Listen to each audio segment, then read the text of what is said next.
আপনি যদি কোরআন শরীফকে প্রশ্ন করেন, কোরআন শরীফ তোমাকে কে পাঠাইছে?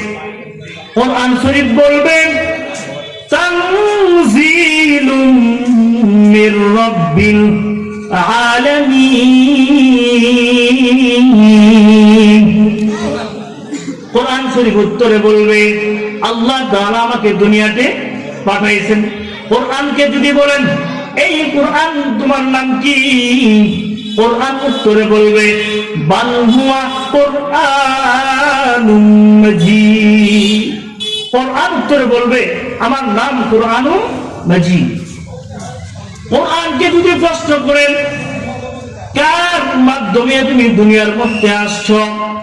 কোরআন বলবে নাযালা বিহির রূহুল আমিন। হযরত জিবরাইল আলাইহিস সালাতু ওয়াস সালামের মাধ্যমে আমি দুনিয়াতে আসছি। কোরআনকে যদি প্রশ্ন করেন কোন মাসে তুমি দুনিয়ার মধ্যে আসছো? কোরআন বলবে শাহরু রমাদানাল্লাযী উনজিলা ফীহিল কুরআন হুদাল লিন-নাস ওয়া বায়িনাতিন মিনাল হুদা ওয়াল ফুরকান। আমি রমজান মাসে দুনিয়ার মধ্যে আমি আসছি। কোরআনকে যদি প্রশ্ন করেন কোরআন তুমি কোন দিন দুনিয়ার মধ্যে আসছো? কোরআন বলে ইন্না আনজালনাহু ফি লাইলাতিল কদর। আমি কদরের রাতে দুনিয়ার মধ্যে আসছি। কোরআনকে যদি প্রশ্ন করেন এই কোরআন তুমি কার উপর নাযিল করেছো? কোরআন বলবে নাযালা আলা মুহাম্মাদিন ওয়া হুয়াল হাক্কু মির রাব্বিহিম। বিশ্ব নবী, আখির নবী, শেষ নবী মুহাম্মদ মুস্তাফা সাল্লাল্লাহু আলাইহি ওয়াসাল্লামের উপর নাযিল হয়েছে। মরণ থেকে যতই পালাও মরণ তোমায় নিবে গিরি। যদি আকাশ পথে লোকাও তুমি লাগিয়ে সিঁড়ি। নদী পথে নৌকা চালাও ও মাঝি ভাই। বেলা ডুবার আগে আমি উপর উঠতে যাই। ডুবে গেলে বেলা আর উঠে না। ভেঙে গেলে মেলা আর জমে না। মানুষ একুল ভাঙে অকুল ভাঙে, এই তো নদীর খেলা। সকাল বেলা ধনীরে তুই ফকির সন্ধ্যা বেলা। কথা বলেন ঠিক না বেঠিক? আমার মা বাবা রাস্তার পাশে কবরের মধ্যে শহীদ আছে বাবা। সেজন্য সকলেই উত্তরস্থল থেকে সালামের উত্তরটা জুড়ে দেবেন ইনশাআল্লাহ। আসসালামু আলাইকুম ওয়া রাহমাতুল্লাহি তাআলা ওয়া বারাকাতুহু।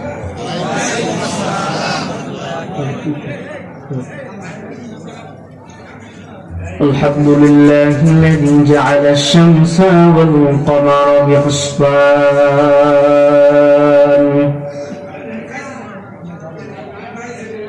والنجم والشجر يسجدان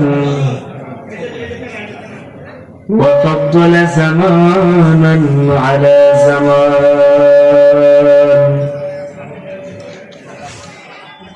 كما فضل مكانا على مكان وإنسانا على إنسان. ونشهد أن لا إله إلا الله وحده لا شريك له. ونشهد أن سيدنا وسندنا وحبيبنا ومولانا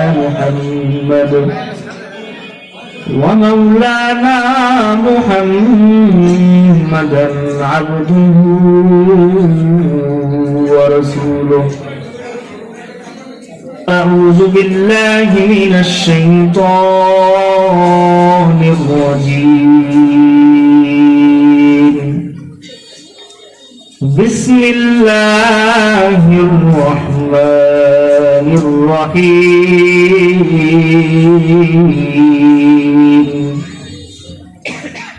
قل إن كنتم تحبون الله فاتبعوني يحببكم الله ويغفر لكم ذنوبكم والله غفور رحيم وقال رسول الله صلى الله عليه وسلم من أحب سنتي فقد أحبني ومن أحبني كان معي في الجنة أو كما قال عليه الصلاة والسلام إن الله وملائكته يصلون على النبي يا أيها الذين آمنوا صلوا عليه وسلموا تسليما সকলেই দুরূদ ইব্রাহিম অন্তরস্থল থেকে জোরে জোরে পড়ি আল্লাহুম্মা সাল্লি আলা মুহাম্মদ ওয়া আলা আলি মুহাম্মদ কামা সাল্লাইতা আলা ইব্রাহিম ওয়া আলা আলি ইব্রাহিম ইন্নাকা হামিদুম মাজিদ اللهم بارك على محمد وعلى آل محمد كما باركت على إبراهيم وعلى آل إبراهيم إنك حميد مجيد شكر خدائی کن کے موافق شدی با خیر شکر خدائی کن کے موافق شدی با خیر زین عام فضلون معطال گجشتہ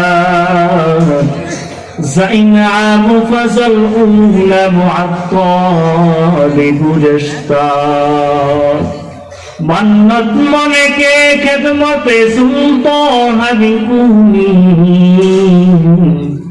मन्नत सुने सस ओ के बेखदमते बदस्ता সকলে অন্তরস্থল থেকে জিকির করি লা ইলাহা ইল্লাল্লাহ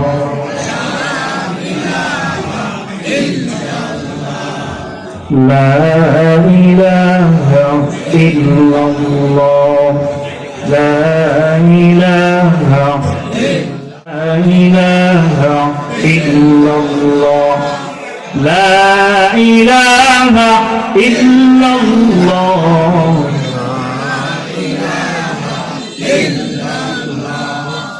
لا إله إلا الله محمد رسول الله صلى الله عليه وسلم কেন্দ্র কোনাপাড়া চরশী মুন্সিপাড়া বাইতুল জান্নাত জামে মসজিদের উন্নতি করবে দারুন নাজাত নুরানি ও কওমি মাদ্রাসার উদ্যোগে এবং যুবকদের উদ্যোগে এক বিশাল মাহফিলের আয়োজন করা হয়েছে প্রথম বার্ষিক মাহফিল আজকের মাহফিলের সম্মানিত সভাপতি সাহেব উদ্বোধক সাহেব অতিথিবৃন্দ এবং আমার সামনে বসা আমার শ্রদ্ধেয় বাবা বয়স্ক বাবারা আমার বয়স্ক আমার ভাইয়েরা এবং পর্দার আড়ালে বসা আমার মা ও বোনেরা আপনাদেরকে আমি যদি একটি প্রশ্ন করি এই জান্নাতের বাগানে এসে আপনারা খুশি হয়েছেন না বেজার হয়েছেন অন্তর থেকে খুশি হয়েছেন রাসূলুল্লাহ সাল্লাল্লাহু আলাইহি ওয়াসাল্লাম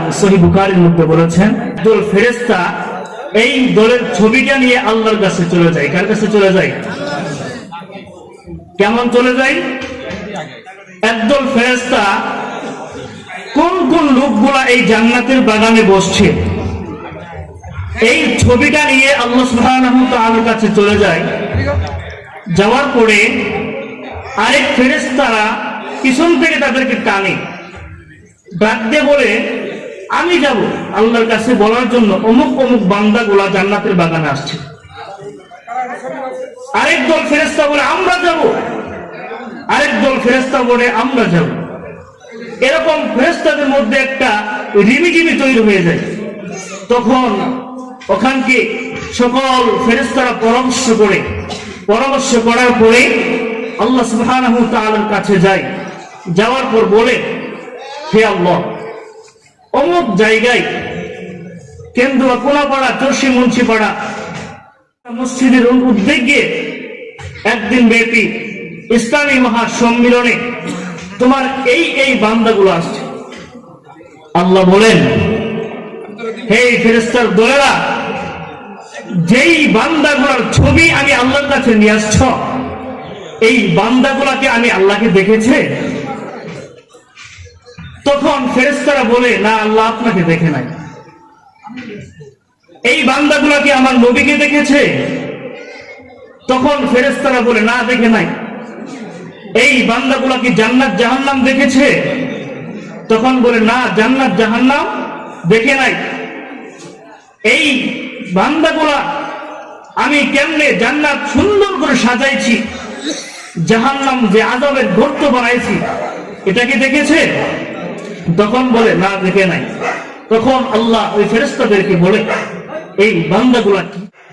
আল্লাহ ডেকে ডেকে বলেন, এই ফেরেশতার দল, যেই মানুষগুলা ওই জান্নাতের বাগানে বসে আছে, যেই মানুষগুলা জান্নাতের বাগানে বসিয়া আমার জান্নাত দেখে নাই, জাহান্নাম দেখে নাই, আমি আল্লাহ তাআলাকে না দেখিয়া, আমি আল্লাহর উপর বিশ্বাস স্থাপন করিয়া, গুনাহ মাফের উদ্দেশ্য করিয়া মাহফিলের প্যান্ডেলে যেয়ে বসে আছে, আমি আল্লাহ বলে দিলাম, যেই বান্দাগুলা আমি আল্লাহকে না দেখিয়া, আমি আল্লাহকে না দেখিয়া, আমি আল্লাহর উপর ঈমান আনিয়া, আমার ফেরেশতার উপর ঈমান আনিয়া, আমার রাসূলের উপর ঈমান আনিয়া, আমার কিতাবের উপর ঈমান আনিয়া, আমি লা ইলাহা ইল্লাল্লাহর উপর বিশ্বাস করিয়া জান্নাতের বাগানে গেছি। এই ফেরেশতার দল, তোমরা তো বলেছিলা দুনিয়ার মধ্যে যদি আমি মানুষ বানাই, মানুষরা আমি আল্লাহর ইবাদত করবে না। দুনিয়াতে মানুষ যাওয়ার পর জর্গার মধ্যে লিপ্ত থাকবে, ব্যভিচারের মধ্যে লিপ্ত থাকবে, খারাপ কাজের মধ্যে লিপ্ত থাকবে। যেই বান্দাগুলা আমি আল্লাহকে না দেখিয়া, আমার রাসূলকে না দেখিয়া, আমার কিতাবের উপর বিশ্বাস স্থাপন করিয়া মাহফিলের মাঠে গেছে, ওই বান্দাদের পেছনের সগীরা গুনাহগুলো আমি আল্লাহ তাআলা মাফ করে দিলাম। মাহফিলে এসে খুশি হয়েছেন? সেই জন্য আপনাদেরকে বলি, এখনো যারা বাহিরে ঘোরাফেরা করতেছেন, যারা আসছেন এখন জান্নাতের বাগানে ঢুকে পড়েছেন, সুবহানাল্লাহ। সেই জন্য আমরা এখন একটা তাকবীর দেব। কি দেব? সকলেই অন্তর থেকে বাংলার জমিনে নাস্তিক, ইহুদি, খারাপ জাতি যেন যাদের অন্তরের মধ্যে কম্পন সৃষ্টি হয়, আল্লাহর স্লোগান, আল্লাহর এই দেশে, আল্লাহর এই ভূমিতে সকলেই অন্তর থেকে বলবো। ওই তাকবীর দিতে সকলে রাজি আছেন তো ইনশাআল্লাহ? সকলে অন্তর থেকে বলে দাঁড়ায় তাকবীর, নারায়ে তাকবীর, নারায়ে তাকবীর। আল কোরআনের আলো, কোরআন সুন্নাহর আলো, কোরআন হাদিস যেখানে, কোরআন আছে যেখানে, গান বাজনা যেখানে, আমরা নাই। এই এলাকার জন্য আজকে এই মাইকের আওয়াজ যেই পর্যন্ত যাচ্ছে, যেই কবরের পাশে যাচ্ছে, যাদের মা বাবা ওই কবর শাহিদ, তারা ওই কবরের মধ্যে স্বয়ং করিয়া গর্ববোধ করতেছে যে আমার ছেলেরা, আমার নাতিরা আজকে এমন একটি মসবা যেখানে তৈরি করেছে, যাদের ওসিলা করিয়া আল্লাহ তাআলা আমাদেরকে এই নেক সন্তানদের দোয়া, নেক সন্তানদের শ্রম, নেক সন্তানদের মেধা, নেক সন্তানদের কষ্ট, যেই কাজগুলো আমরা করেছি, এই জন্য আমার বাবা, আমার মা কবরে শুয়ে শুয়ে সওয়াব পাইছে। সেই জন্য আপনাদের কাছে আমার একটি দাবি, প্রত্যেকটি বছরে এইরকম ভাবে একটি করে মাহফিল সকলে করবেন তো ইনশাআল্লাহ? সকলে মাহফিলের পাশে থাকবেন তো ইনশাআল্লাহ? আল্লাহ তাআলা সকলকে তৌফিক দান করেন। আমার উস্তাদ হযরত হাফেজ মাওলানা রফিকুল ইসলাম সাহেব আমার শ্রদ্ধেয় উস্তাদ, তার কাছ থেকে আমি সূরা ফাতিহা থেকে নাস পর্যন্ত কোরআনের হাফেজ হয়েছি। তারই আমি একজন ছাত্র। আমি ধনবাড়িতে খেদমতে আছি। আমার উস্তাদের জন্য দোয়া করবেন, আল্লাহ তাআলা যেন তাকে নেক হায়াত দান করে, এবং এই গ্রামবাসীর যত মানুষ আল্লাহর ডাকে সাড়া দিয়ে কবরে চলে গেছে, সকলের কবরকে যেন আল্লাহ মাফ করিয়া সকলের কবরকে জান্নাতের বাগান বানায় দেয়। সকলে বলে আমিন। পবিত্র কালামুল্লাহ থেকে আমি একটি আয়াত তেলাওয়াত করেছি, যেই আয়াতের মধ্যে আল্লাহ সুবহানাহু ওয়া তাআলা বলেছেন, قل إن كنتم تحبون الله فاتبعوني يحببكم الله ويغفر لكم ذنوبكم والله غفور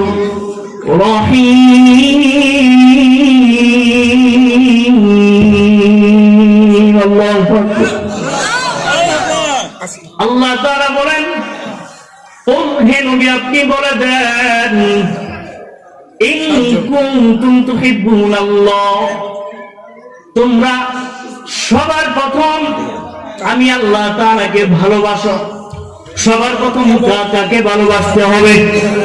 আরো জোরে বলেন, কাকে ভালোবাসতে হবে? আল্লাহ আল্লাহ क्या मुबारक नाम है,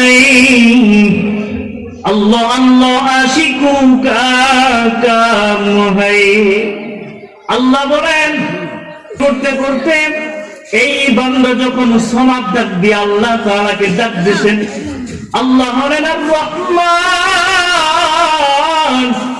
আল্লাহ হলেন আর রহিম, আল্লাহ হলেন মালিকুল মুলক যুল জালালি ওয়াল ইকরাম।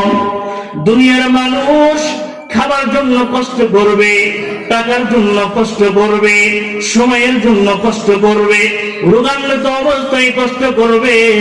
আল্লাহ বলেন, যেই মানুষগুলা যে কোনো কষ্টের বিনিময়ে আমি আল্লাহ তাআলার কাছে দুটি হাত তুলে ডেকে ডেকে বলবে, হে দয়ার মালিক, দুনিয়ার মধ্যে আমি কত খারাপ কাজ করেছি, আজকে আমি এই খারাপ কাজের জন্য এই কাজে পড়ে গেছি, আল্লাহ আপনি আমাকে মাফ করে দেন।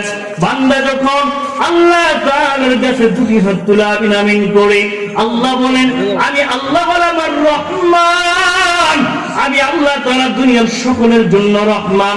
হিন্দুর জন্য আল্লাহ তাআলা রহমান, ইহুদির জন্য আল্লাহ তাআলা রহমান, বৌদ্ধের জন্য আল্লাহ তাআলা রহমান। দুনিয়ার মধ্যে যত জাতি আছে সকলের জন্য আল্লাহ তাআলা রহমান। আল্লাহ যদি রহমান না হইতেন, যারা মুসলমানের বিপক্ষে কথা বলে, মুসলমানের বিপক্ষে যারা উৎখাত করে, মুসলমানকে যারা কতল করতে চায়, মুসলমানদেরকে যারা হত্যা করতে চায়, মুসলমানকে যারা আঘাত করতে যায়, তাদেরকে রিজিক কে দেয়? তাদেরকে রিজিক কে দেয়? আরো বলে আল্লাহ কে দেয়? তাদেরকে রিজিক আল্লাহ দেন। সেই জন্য আল্লাহ বলেন, আমি আল্লাহ তাআলার রহমান, আমি আল্লাহ তাআলা সকলের জন্যই রহমান, কিন্তু মৃত্যুবরণ করার পর আমি আল্লাহ হয়ে যাব রহিম। আমি আল্লাহ তাআলা যেই বান্দাগুলা দুনিয়ার মধ্যে থেকে ঈমানদার হইয়া, আমলওয়ালা হইয়া, আখলাকওয়ালা হইয়া, মুমিন হইয়া এই কবর পর্যন্ত চলে আসবে, ওই বান্দাদের জন্য আমি হলাম রহিম। ওই বান্দাদের গুনাহ মাফ করিয়া জান্নাতুল ফিরদাউস দান করে দিব। আল্লাহ বলেন, কুল ইন কুনতুম তুহিব্বুনাল্লাহ, হে নবী আপনি বলে দেন, জানায় দেন, তাদেরকে স্মরণ করায় দেন, সবার প্রথম ভালোবাসতে হবে আমি আল্লাহকে। আল্লাহ কি বলতেছেন? সবার প্রথম কাকে ভালোবাসতে হবে? আল্লাহ বলেন, কুল ইন কুনতুম তুহিব্বুনাল্লাহ, সবার প্রথম কাকে ভালোবাসতে হবে? আল্লাহকে। ফাত্তাবিউনি ইউহিব্বুকুমুল্লাহ। দুই নম্বরে আমাদের সকলকেই রাসূলের অনুকরণ করতে হবে। আপনাদেরকে যদি প্রশ্ন করি যে দুনিয়ার মধ্যে কোন বান্দা যদি আসমানের দিকে তাকায়, কি দেখবেন?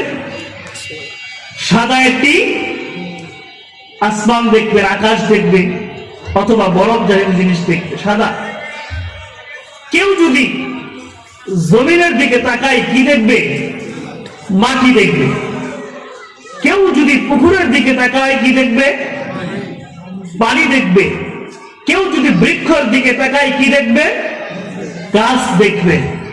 এইরকম রাসূলুল্লাহ সাল্লাল্লাহু আলাইহি ওয়াসাল্লাম বলতেছেন যে যেই ব্যক্তি আমি ছোট অবস্থায় কেমন ছিলাম, ছোট বাচ্চা অবস্থায় কেমন ছিলাম, দুনিয়ার মধ্যে কোন বাবা যদি ওই ছোট বাচ্চার অনুকরণ করিয়া তার ছেলেকে ওইভাবে লালন পালন করে, ওই বাচ্চাটা দুনিয়ার মধ্যে সবচেয়ে শ্রেষ্ঠ বাচ্চা হয়ে যায়। সুবহানাল্লাহ।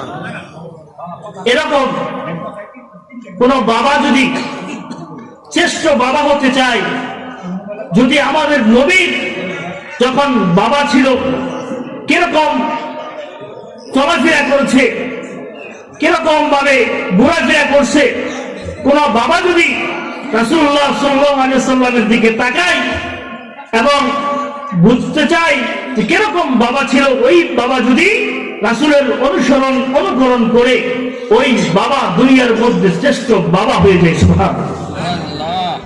এই কথা বলার উদ্দেশ্য কি?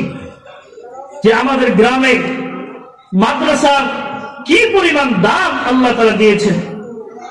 দেখেন, মক্তবে যখন একটা ছাত্র একটা বুকদা দিয়ে কায়দা বুকে নিয়ে মাদ্রাসার দিকে যায়, রাসূলুল্লাহ সাল্লাল্লাহু আলাইহি ওয়াসাল্লাম বলেছেন, যেই বুকদা দিয়ে কায়দা নিয়ে যখন বুকে নিয়ে উস্তাদের কাছে মাদ্রাসায় যায়, আলিফ বা তা শিখার জন্য যখন এই বান্দা, এই বাচ্চা আলিফ শিখে, রাসূলুল্লাহ সাল্লাল্লাহু আলাইহি ওয়াসাল্লাম বলেছেন, যার মা বাবা যেই ছেলেকে এই কায়দা শিক্ষা করার জন্য, আলিফ শিক্ষা করার জন্য বুকদা দিয়ে কায়দা নিয়ে যখন মাদ্রাসায় আসে, এই মাদ্রাসা আসার কারণে, আলিফ শিক্ষা গ্রহণ করার কারণে তার মা বাবার গুনাহ আল্লাহ মাফ করে দেন।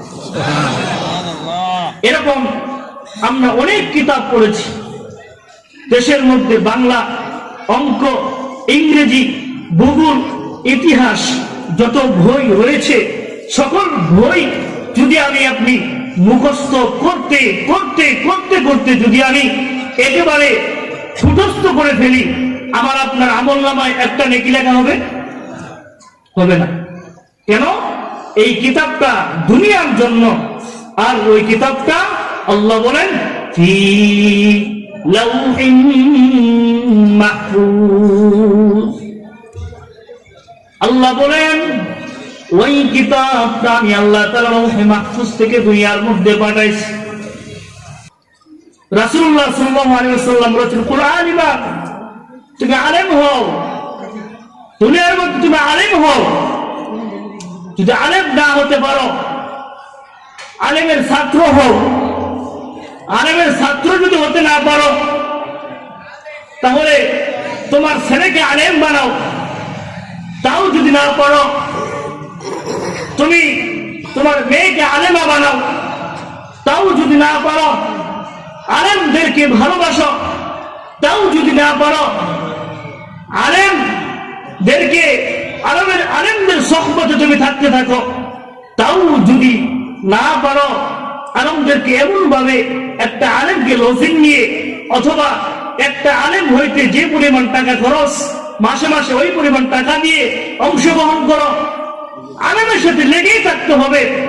কিন্তু তুমি যদি আলেমের বিপক্ষে যাও, আর মাদ্রাসার বিপক্ষে যাও, আলেমের বিপক্ষে যাও, আলেম হলেন ইন্নাল উলামাউ ওয়ারাসাতুল আম্বিয়া, আলেম হলেন নবীজির ওয়ারিস, উলামায়ে কেরাম নবীজির ওয়ারিস, এদের বিপক্ষে যাও না, তাহলে তুমি ধ্বংস হয়ে যাবে। লেকিন আপনাদের এলাকায় মাদ্রাসা হয়েছে, এটা আপনারা জানেন, আপনাদের কি ফজিলত? একটা ছাত্র যখন রাস্তা দিয়ে হেঁটে হেঁটে যাবে, বুকদা দিয়ে কায়দা বুকে নিয়ে রাস্তা দিয়ে যখন হেঁটে হেঁটে যাই, রাস্তার পাশে দাঁড়াইয়া ফেরেশতারা ফুল নিক্ষেপ করতে থাকে। সুবহানাল্লাহ। একটা ছাত্র যখন বুকদা দিয়ে কাইদা নিয়ে রাস্তা দিয়ে হেঁটে যাই রে বাবা, ওই ছাত্রর পার নিজ দিয়ে আল্লাহ তাআলা নূরের পর্দা আল্লাহ তাআলা ওই ছাত্রর পার নিচে বিছিয়ে দেয়। দুনিয়ার মধ্যে সরকার যখন কোথাও যায়, প্রাইম মিনিস্টার যখন কোথাও যায়, রাস্তা দিয়ে যখন হেঁটে হেঁটে যায়, ওই প্রাইম মিনিস্টারের জন্য পায়ের নিচ দিয়ে লাল গালিচা বিছিয়ে দিয়ে আমরা সকলেই দেখেছি। আল্লাহ রাসূল বলেন, এই উম্মতের দল, তোমাদেরকে আমি একটা নসিহত করে যাই, আলেমদেরকে এই পরিমাণ ভালোবাসো। একটা ছোট ছাত্র যখন রাস্তা দিয়ে হেঁটে যায়, রাস্তার পাশে আপনার বাবা শুয়ে আছে, আপনার মা শুয়ে আছে, ওই জনমদুখুনি মা, ওই জনমদুখুনি বাবা শুয়ে আছে। তলবে আলেম যখন বুকদা নিয়ে কাইদা নিয়ে বুকের মধ্যে লাগায়া মসজিদে বক্তব্যের জন্য যায়, মাদ্রাসায় আলিফ বা শিখবার জন্য যখন যায়, যাওয়ার প্রতিমধ্যে ওই ছাত্রটা যখন রাস্তা দিয়ে হেঁটে হেঁটে যায়, রাস্তার পাশে আপনার মা শাহিদ, আপনার বাবা শাহিদ, আপনার আত্মীয় স্বজন শাহিদ। আল্লাহ রাসূল বলেন, ওই ছাত্র যাওয়ার বিনিময়ে ওই কবর গুলাকে 40 দিনের আযাব আল্লাহ তাআলা মাফ করে দেয়। বুঝুগে কি नहीं हमको जरूरत, गुलाम अपना बना हमको खुदाया कुलदासी, कब्र बैठी शारबू, कब्र बैठी कुलदासी। একটা তলবে আলেম যখন রাস্তা দিয়ে আস্তে আস্তে আস্তে আস্তে আস্তে হেঁটে যায়, বুকদা দিয়ে কাইদা বুকে নিয়ে, এই বাবা ছাত্রদেরকে চোখ রাঙায় তাকায়ও না, ছাত্রদেরকে কষ্ট দিয়ে কথা বলো না, তলবে আলেমদেরকে দূরে সরাইয়া দিও না। বাড়ি বাড়ি এক মুঠ চাউলের জন্য যায়, এক মুঠ ধানের জন্য যায়। হে বাবা, এক মুঠ চালের কি দাম, এক মুঠ ধানের কি দাম?